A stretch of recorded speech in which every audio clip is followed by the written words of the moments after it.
I'm the Gentleman Wake. In this episode, we take a look at a simple yet very charming deck from Canadian artist Graham Blair. Plus, we'll be giving away a deck of these cards to one lucky winner, so stay tuned for that. Remember, for the best in content for the discerning collector, like, subscribe, and ring that notification bell.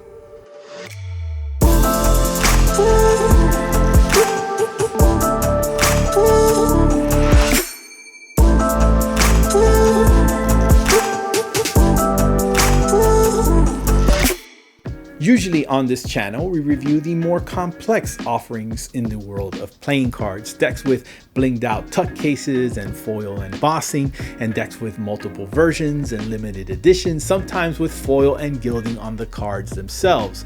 So that's why this particular episode is such a breath of fresh North Atlantic air. You'll see what I mean. Before we get to that review, however, I want to remind everyone that we are still offering 15% off your next order on TheGentlemanWake.com by using promo code GRAND15. That promotion ends very soon, so if you're interested in supporting the TGW brand, now is as good a time as any. Also, we'll be soon announcing the launch date and time of our upcoming Kickstarter campaign for the latest TGW branded deck, the successor designed by Kevin Cantrell Studio. We are already hard at work producing prototypes. You can see the master plates being engraved on your screens right now. Those will be used to print the foil layers on the tuck boxes. It's going to be really exciting, and we can't wait to show you how amazing these decks are going to look. Be sure to follow me on social media to keep up with the latest news, including that launch date announcement. All right, let's do the review. This is the Newfoundland deck of cards from Graham Blair. The deck was originally offered as part of a modest Kickstarter campaign that raised just about $31,000 US. The project was fulfilled back in mid-2021. The cards come packaged in a standard glossy tuck case, no foil, no embossing, only a simple repeating pattern of gray leaves, twigs, and blueberries on a field of desaturated dark blue. One side of the tuck iterates the deck name, and the other includes ad copy traditionally found on the bottom of the box. Strangely enough, the bottom of the box also takes care of housekeeping, announcing the location of the deck's manufacturer, the United States Playing Card Company. The top of the box includes the deck's name translated into French. This is of course a deck conceived of and designed on the northeastern coast of Canada, after all, where French is spoken. The tuck flap is held in place by a standard USPCC black sticker seal.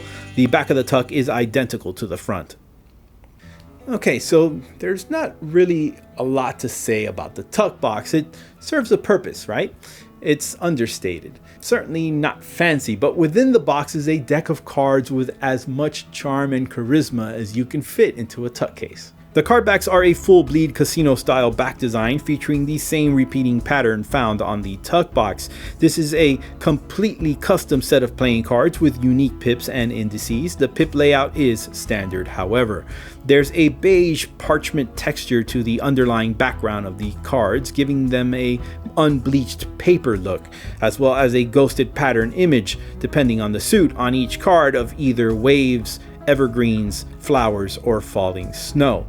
The Ace of Spades, the only exception, features a large bolded spade pip and includes the subtle repeating pattern of the blueberries and leaves, faintly printed into the background and on the inside of the spade pip itself. The court cards are a great collection of one-way illustrations featuring the common denizens of the Newfoundland area, both human and animal alike, with jacks featuring native wildlife. Each suit represents a different facet of life from the Canadian coastline. Newfoundland is the easternmost province of Canada. Only about 500,000 people call the province home, most of which live on the island of the same name. It's a rural area with cold winters and small quaint coastal townships. Folks traditionally live off the land and the surrounding sea, and this deck celebrates that way of life. The diamonds represent the summer and highlight fishing. A cod leaps out from the water on the jack of diamonds. The queen holds a split cod and salt shovel ready to salt the fish. The fisherman is represented by the king of diamonds, complete with wading boots and lure and fork for skewering his catch. The fall season, represented by the hearts, features the huntsman as king, rifle at the ready. His prey, the majestic caribou, graces the jack of hearts. The huntsman's wife gathers blueberries with a berry rake. Winter comes in the form of the clubs, bringing us a seal on the Jack of Clubs, his nemesis the King Sealer with a hack-a-pick, the implement used in catching seals, and the Queen with a rolling pin and seal flipper pie under her arm. The spring ushers in shearing season, sheep ready to have their wool shorn by the king herder and spun into yarn by the Queen of Spades.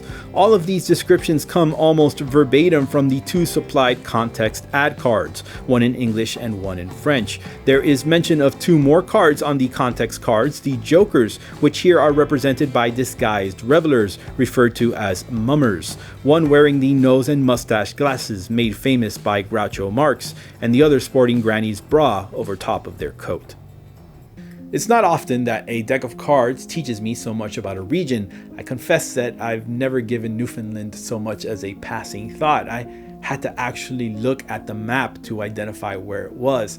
I suspect many of you out there probably would have done the same had I not shown you.